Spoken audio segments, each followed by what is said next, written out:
Hello दोस्तों।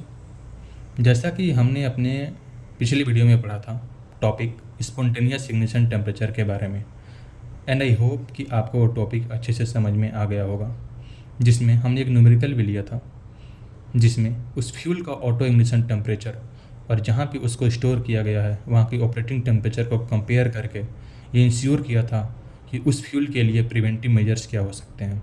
दोस्तों, इस चैप्टर का जो नेक्स्ट टॉपिक है वो है एडियाबेटिक फ्लेम टेम्परेचर, जिसमें हम सीखेंगे कि एक्चुअल में इस एडियाबेटिक फ्लेम टेम्परेचर का मतलब क्या होता है। इसमें सबसे पहले हम सीखेंगे कि फ्लेम टेम्परेचर क्या होता है, उसके बाद हम देखेंगे कि एडियाबेटिक फ्लेम टेम्परेचर क्या होता है। तो देख सकते हैं दोस्तों, आप एडियाबेटिक फ्लेम टेम्परेचर को पढ़े, एक बार डिफिनेशन पढ़ते हैं। Adiabatic flame temperature is the maximum theoretical flame temperature obtained when all the heat released during combustion is used to heat the combustion products with no heat loss to the surrounding। जिसका मतलब क्या हुआ दोस्तों कि अगर मान लीजिए आप एज्यूम करिए कि कंबसन रिएक्शन हो रहा है, तो ऑब्वियस सी बात है कि जब कंबसन होगा तो वहाँ पे हीट भी रिलीज होगा। ठीक है, तो जो हीट जो वहाँ पे रिलीज हो रहा है उसको सराउंडिंग में लॉस करने के बजाय उस हीट का हम यूज करें उस कंबसन प्रोडक्ट को हीट करने में, उस कंडीशन पे जो फ्लेम हमें ऑब्टेन होगा उसकी जो मैक्सिमम टेम्परेचर होगी उसको बोलते हैं एडियाबेटिक फ्लेम टेम्परेचर। यहाँ पे एडियाबेटिक का नाम क्यों पड़ा? एडियाबेटिक का नाम यहाँ पे इसलिए पड़ा कि जहाँ पे जो भी हीट रिलीज हो रहा है ड्यू टू द कंबसन उसको हम सराउंडिंग में लॉस नहीं कर रहे हैं। Heat loss to the surrounding zero है, इसलिए हम यहाँ पे क्या बोल रहे हैं एडियाबेटिक।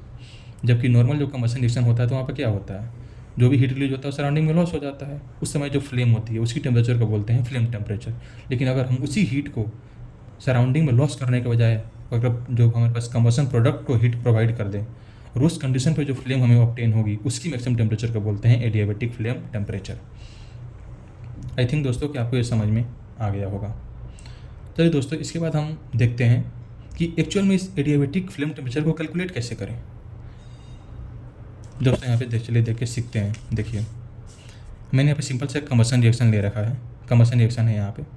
ठीक है, मैंने आपको जैसे कि बताया कि इस रिएक्शन में, इस कंबसन रिएक्शन में जो भी हीट प्रोड्यूस होगा, इस हीट को जो एनर्जी रिलीज हो रही है, इस हीट को सराउंडिंग में लॉस करने के बजाय इस हीट को अगर हम इस प्रोडक्ट को प्रोवाइड कर दें तो इस कंडीशन में जो फ्लेम बनेगी उस फ्लेम का जो मैक्सिमम टेम्परेचर होगा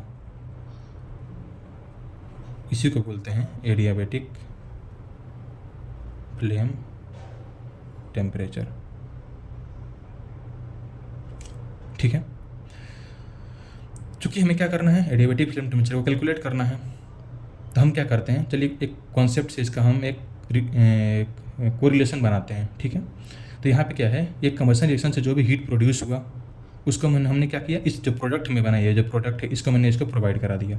तो चलिए मान के चलते हैं कि जो प्रोडक्ट फॉर्मेशन हुआ उसका टोटल मास m है और इसकी जो एवरेज हीट कैपेसिटी है, टोटल हीट कैपेसिटी, वो मान लेते हैं Cp है। तो एक्चुअल में क्या हो रहा है यहाँ पे, जो एनर्जी रिलीज, माने जो एनर्जी रिलीज हुई है कंबसन के थ्रू, इसका मान लेते हैं Q है।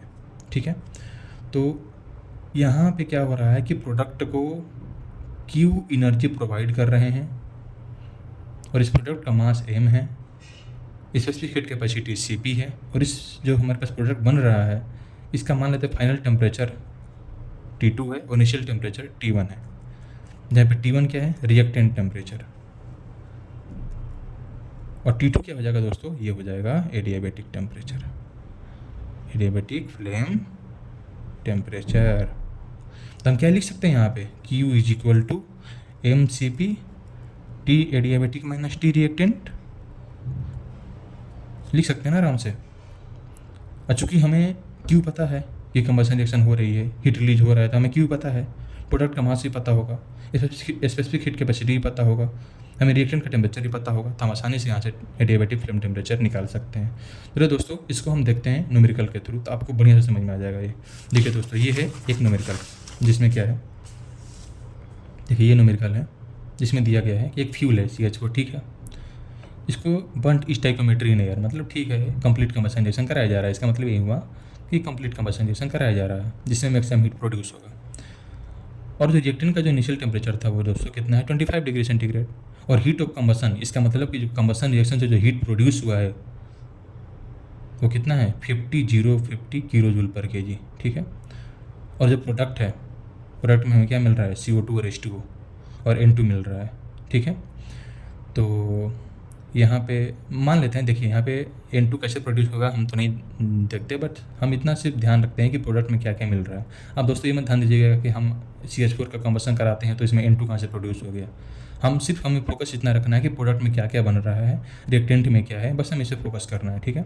तो मान लेते हैं कि एक कंबसन रिएक्शन है जिसमें CH4 का स्टोइकियोमेट्रिक कंबसन रिएक्शन कराया गया, जिसमें प्रोडक्ट में हमें 3 चीज़ मिला, CO2 मिला, H2O मिला और N2 मिला, और तीनों का स्पेसिफिक हीट कैपेसिटी भी दिया हुआ है, देख सकते हैं आप।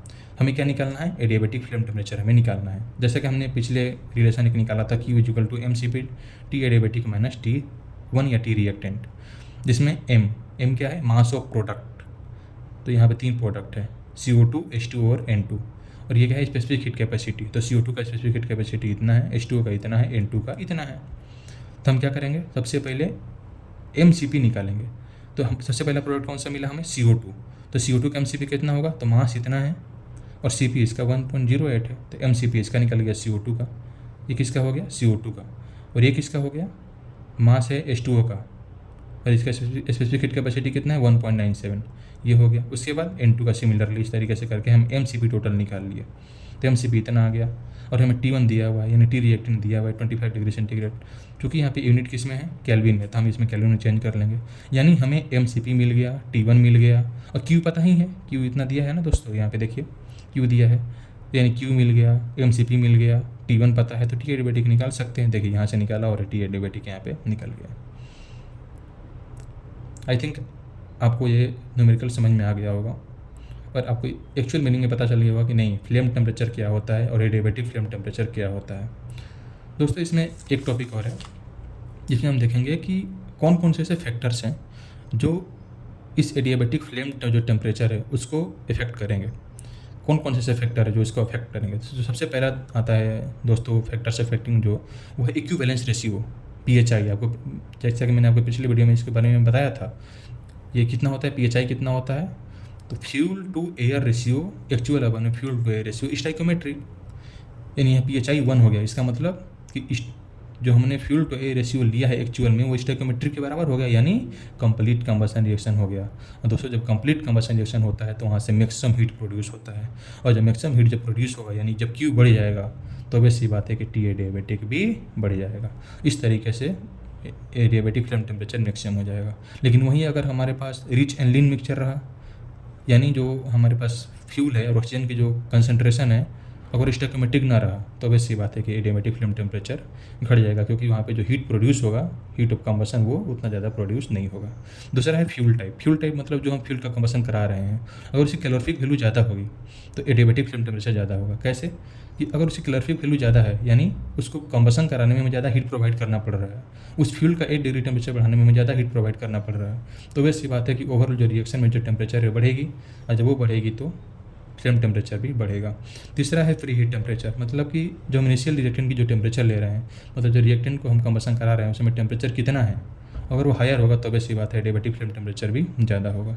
तो साथ देख सकते हैं दोस्तों pressure it affects equilibrium but has limited effect on adiabatic flame temperature for simple fuel. अगर हम कोई सिंपल फ्यूल ले लें तो उसके लिए जो प्रेशर है वो सिर्फ इक्विलिब्रियम को इफेक्ट करता है, और एडियाबेटिक फ्लेम टेम्परेचर के ऊपर लिमिटेड इफेक्ट पड़ता है। और लास्ट डिसोसिएशन, जिसमें क्या होता है कि बहुत ज़्यादा हाई टेम्परेचर के ऊपर जो हमारे पास प्रोडक्ट मॉलिक्यूल्स होते हैं वो डिसोसिएट होंगे, तो डिसोसिएट होने की एनर्जी कहीं ना कहीं से लेंगे, तो जब वो एनर्जी कहीं ना कहीं से लेते हैं तो ओवरऑल जो एडियाबेटिक जो फ्लेम टेम्परेचर होती है उसको कम कर देते हैं।